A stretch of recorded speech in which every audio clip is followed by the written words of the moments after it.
আপনি বিয়ার সময় কইছিলেন আমার ব্যবসা করার লাগে 2 লক্ষ টাকা দিবেন। আব্বা এই টাকার জন্য আপনার জামাই জোর করে আমারে নিয়ে আইছে। আপনি কেমন স্বামী? কথা কম কইবা। তোমার আব্বা যে টাকা দেওয়ার কথা বললা এখন পর্যন্ত দেয় নাই, তাহলে তোমরা কেমন মানুষ এটা আগে কও। আমি এখন খুব কষ্টে আছি বাবা, একটা চায়ের দোকানদারি কইরা কোনো মতো সংসারটা চালাইতেছি। খবরদার আব্বা, উল্টা পাল্টা অজুহাত আমরা দেখাবেন না।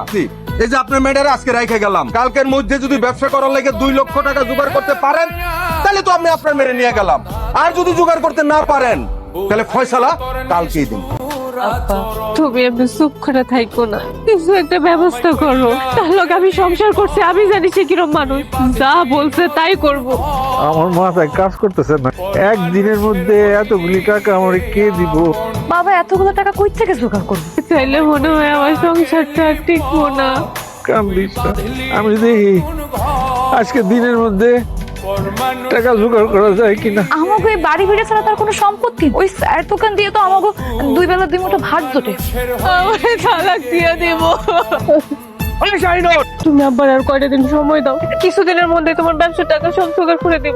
তার মানে টাকা জোগাড় হয় নাই? তোর বাপের আমি অনেক দিন সময় দিছি, আর সময় আমি দিতে পারব না। দেখো আমি টাকার অভাবে আমার সাথীর বিয়ে আমি দিতে পারতেছি। আর থামেন, টাকা যখন আপনি দিতে পারবেন না তাহলে আপনার মেয়ে তো আমি রাখবো না।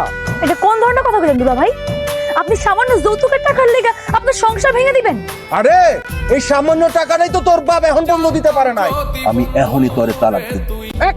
আমি তোমার পায়ে ধরতেছি, এত নিষ্ঠুর হইও না। তুই তালাক এই গ্রামের মধ্যে মেয়ে মানুষ হয়ে চায় তুমি চালাইতে? মায়া মানুষ বলে কি চায়ের দোকান চালাতে পারবো না? এলো তোমার মনে হইলো পুকুরের ঘোলা পানির মধ্যে চিনি দিয়ে খালি লাড়া দিয়ে দিচ্ছে, সেটা কোনো চা হইলো? ধ্যাৎ। মোকলেস ভাই, এটা তুমি কি করলা? তোমার চা পছন্দ হয় না, তুমি চায়ের দাম না দিতা, তুমি চায়ের কাপটা ভাঙলা কেন? তুই এই মোকলেসের মুখের উপরে কথা কস কেন? তুমি কোন জায়গায় কোন নবজাদা তোমার মুখে মুখে কথা কওয়া যাবে না? হ্যাঁ, চা ভালো হয় নাই ভালো কথা, কিন্তু কাপটা তোমার এইভাবে ফালাই দেওয়া একদম উচিত হয় নাই। আমরা দুইটা এতিম বোন, আমগো কেউ নাই, পেটে তাই বাপের দোকানে বই, সব কাম করে টাকা কামাই, খারাপ তো কিছু করতেছি না। তোমরা আমগো এলাকার ভাই ব্রাদার হইয়া যদি আমগুলোকে এরকম করো, আমরা কই যাবো কম? বোন মাথা গরম করিস না, চায়ের দোকান যেহেতু দিচ্ছি